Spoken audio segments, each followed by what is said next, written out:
Hawak na ng mga otoridad ang suspect sa pamamaril sa Azure Urban Residences sa Parañaque City kung saan dalawa ang namatay. Batay sa investigasyon, dati nang may kasong homicide ang gunman. Yan ang Agenda Weekend Report ni Ian Maghanoy.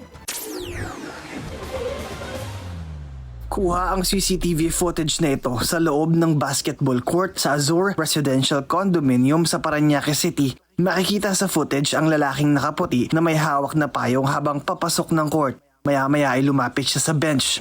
Agad nitong tinutok ang hawak na baril sa mga nakaupong lalaki at walang habas na pinaputukan. Nakatakbo pa ang mga biktima pero natumba rin ang mga tinamaan ng bala. Dalawa ang dineklarang dead on arrival sa ospital at 3 naman ang nagtamo rin ng tama ng bala sa katawan na agad namang naisugod sa ospital. Pati mga tao sa paligid nagpulasan din matapos na pati sila ay tutukan din ng baril ng gunman. Ang armadong suspect nakatakas. Makalipas ang 48 oras na sakote ng mga pulis ang suspect, ang 59 years old na si William de Guzman Maik. Na-recover mula sa kanya ang ilang baril at mga bala. Idinaan siya sa inquest proceedings ng Parañaque City Police Station. Ayon sa National Capital Regional Police Office, dali-daling nagtago sa Silang Cavite ang gunman matapos ang pamamaril. Pero tuluyan na siyang nasukol sa isinagawang manhunt operation sa condo unit ng asawa niya sa barangay Moonwalk sa Parañaque City. Gabi po, kahapon po ay may na-receive po tayong information. Of course, from the community na yung suspect ay posibleng andun po sa condo unit dito sa may Moonwalk.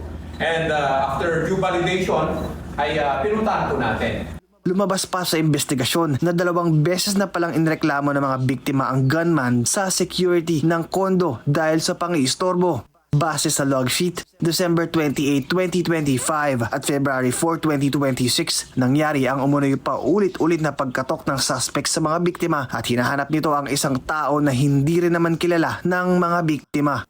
May dati na po silang alitan. 2 beses po kasing may reklamo sa kanya doon po sa management at sa security po doon sa condominium hotel. At yun po ang nagtulak sa kanya para gawin ang bagay na ito. Lumalabas din na may kinaharap na palang homicide case ang suspect noong 2023 sa Taguig City. Actually po, yung warrant of arrest na service of sentence po yung na-arrest po na panagano po siya at cancel siya for the case of homicide. Then, nung masentensyahan po siya, hindi na po siya nag-appeal. Then, yun nga po, lumabas po yung warrant niya for service of sentence. Maharap naman ngayon ng suspect sa kasong double murder. Sa panig ng mga naulila ng mga biktima, kahit nahuli na ang suspect at halos abot kamay na raw ang hustisya sa sinapit nila, hindi na maibabalik ang buhay na nasayang lalo't bata at marami pang ambisyon ang kanyang pinatay. Masakit. Kasi sa pagkakalala mo, hindi balik kung may sakit na mong namatay. Pero yung pinatay na isang taong walang kaluluwa, walang habas na pamamaril. Hindi balik kung luko-luko yung binatay o kriminal. Yung paghinayangan ng buhay na punong-puno ng pangarap sa buhay.